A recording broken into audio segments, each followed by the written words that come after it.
Indian Contract Act 1872। आज का आपका टॉपिक होगा इससे ही रिलेटेड कुछ एमसीक्यूज, जिसमें पहला क्वेश्चन आता है, which one of the following is not essential for a contract. पहले क्वेश्चन में आपसे पूछा गया है इसमें कि जो पेजेंट आपको ऑप्शन दे रखे गए हैं, इन ऑप्शंस में से वो कौन सा एक पॉइंट है जो कि कॉन्ट्रैक्ट का एक एसेंशियल नहीं है। मैं फिर से बता दूं, हमेशा से पहले क्वेश्चन की लैंग्वेज को बहुत ध्यान से आपको रीड करना चाहिए। इसमें साफ तौर पे क्वेश्चन नंबर 1 में यह पूछा जा रहा है कि जो चार आपके सामने ऑप्शनल दे रखे गए हैं, उनमें से कोई ऐसा ऑप्शनल है जो कि कॉन्ट्रैक्ट का एसेंशियल नहीं है।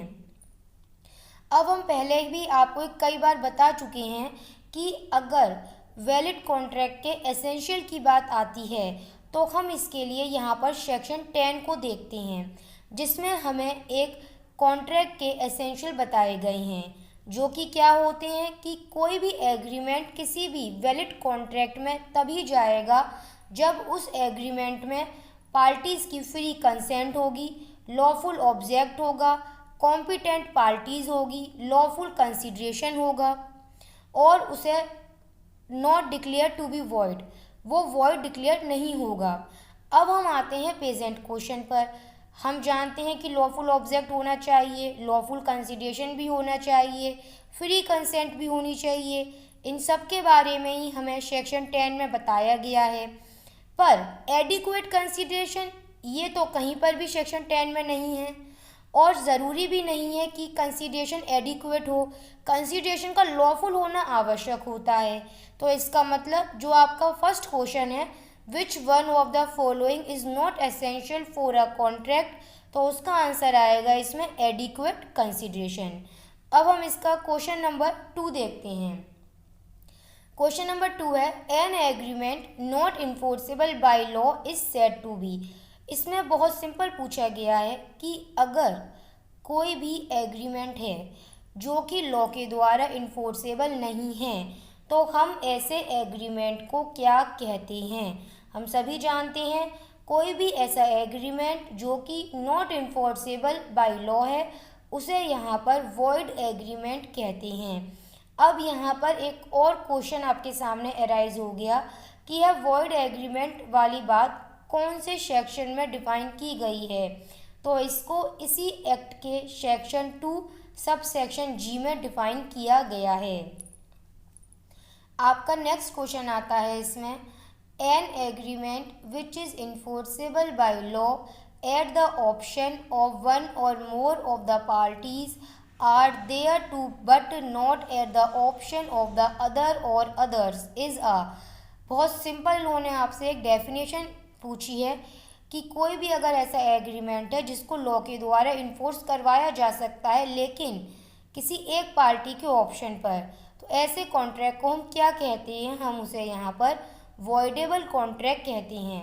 और इस वॉइडेबल कॉन्ट्रैक्ट को डिफाइन कहाँ पर किया गया है, इसे इसी एक्ट के सेक्शन 2 सबसेक्शन आई में डिफाइन किया गया है। नेक्स्ट क्वेश्चन आपका आता है इसमें क्वेश्चन नंबर 4, जिसमें आपसे पूछा गया है टेंडर इज़। टेंडर क्या होता है, तो हम सभी जानते हैं टेंडर का मतलब इनवाइटेशन टू ऑफर से माना जाता है। नेक्स्ट क्वेश्चन आता है क्वेश्चन नंबर 5, जिसमें पूछा गया है कंसिडरेशन का मीन्स क्या है। सबसे पहले तो मैं आपको बता दूं कंसिडरेशन को डिफाइन कहाँ पर करा गया है। तो हमें पता है कि कंसिडरेशन को सेक्शन 2 सबसेक्शन डी में डिफाइन किया गया है। अब इसमें पूछा गया है कि कंसिडरेशन जो है वो must have some value in the eye of law. Yes, ये बात बिल्कुल सही है। जो भी कंसिडरेशन रखा जा रहा है वो ऐसा होना चाहिए कि आई ऑफ लॉ, कि लॉ की नज़रों में उसकी कुछ वैल्यू अवश्य होनी चाहिए। Must be real. Yes, consideration हमेशा से ही रियल वास्तविक होना चाहिए।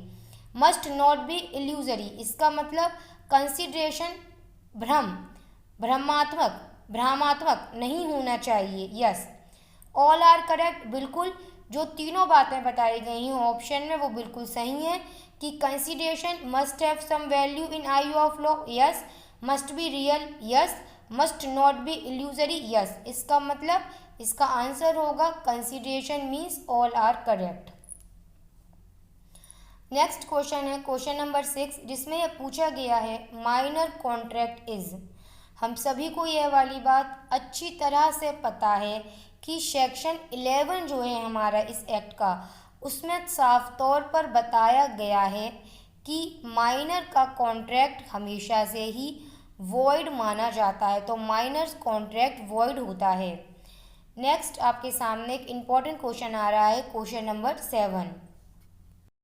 क्वेश्चन नंबर 7 में आपके सामने एक तरफ सेक्शन दिए गए हैं और एक तरफ उससे रिलेटेड हेडिंग्स हैं।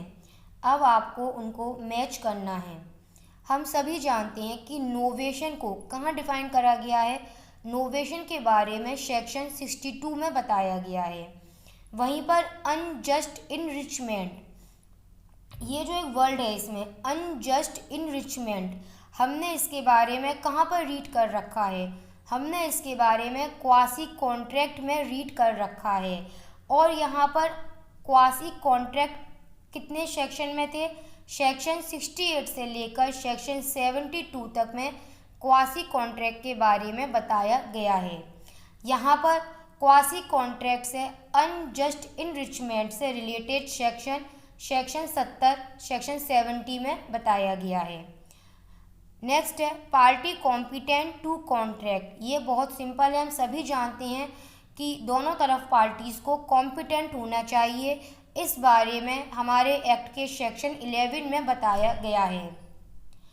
नेक्स्ट आपका प्रोविज़न आता है इसमें disposition of property by threat to cause death. मैं एक बात बता दूं, अगर किसी व्यक्ति को धमकी देकर उसकी संपत्ति को प्राप्त किया जाए, एक तरह से उसे कॉन्ट्रैक्ट में लाया जाए, धमकी के तहत उसकी सहमति को प्राप्त किया जाए, तो इस प्रकार की कंसेंट कहाँ बताई गई है? ये कोर्सन कहलाती है, जिसको सेक्शन 15 में बताया गया है। इसका मतलब यहाँ पर इसका आंसर आपका होगा ए। नेक्स्ट पॉइंट आता है question number 8। Under section 19 of Indian Contract Act 1872 the consent caused by fraud is. सबसे पहले तो आपको यह पता होना चाहिए फ्रॉड को कौन से सेक्शन में बताया गया है। फ्रॉड को सेक्शन 17 में बताया गया है। क्वेश्चन नंबर 8 आपसे सिर्फ इतना पूछ रहा है कि यदि किसी पार्टी की सहमति बाय फ्रॉड ली जाती है तो सेक्शन 19 के तहत इस प्रकार का जो एक एग्रीमेंट वगैरह होगा, इसे क्या माना जाएगा? हम सभी जानते हैं इसको वॉइडेबल माना जाएगा। नेक्स्ट पॉइंट आता है question number 9। Unlawful consideration and object have been mentioned under which section of Indian Contract Act 1872। इसमें पूछा गया है कि अनलॉफुल कंसिडरेशन एंड ऑब्जेक्ट इस बारे में कॉन्ट्रैक्ट एक्ट के कौन से सेक्शन में डिफाइन किया गया है। सबसे पहले हम एक एक करके ऑप्शन देखेंगे। सेक्शन 18, अब हमें पता है सेक्शन 18 में तो मिस रिप्रेजेंटेशन है, तो इसमें भी है अनलॉफुल कंसिडरेशन और ऑब्जेक्ट नहीं आता है। चलिए ठीक है। दूसरा ऑप्शन है सेक्शन 17। सेक्शन 17 में तो फ्रॉड को डिफाइन किया गया है। नेक्स्ट है सेक्शन 28, जिसमें agreement in restaurant of legal proceeding के बारे में बताया गया है। लास्ट है हमारा सेक्शन 23, और सेक्शन 23 में ही अनलॉफुल कंसिडरेशन एंड ऑब्जेक्ट को डिफाइन किया गया है। Last question, question number 10। The word consciousness ad idem means. यह एक लीगल मैगज़िम है, इसका क्या मतलब है? ये कई बार रिपीट हो चुका है और इससे रिलेटेड सेक्शन 13 है, जिसमें बताया गया है इसका meaning to agree on the same things in the same sense, कि पार्टीज़ को हमेशा से ही जब अपनी पार्टी कंसेंट दे रही हैं तो ज़रूरी यह होगा कि उनको same thing in same sense में एग्री होना चाहिए। आज यहाँ पर आपका ये टॉपिक कंप्लीट हो जाता है।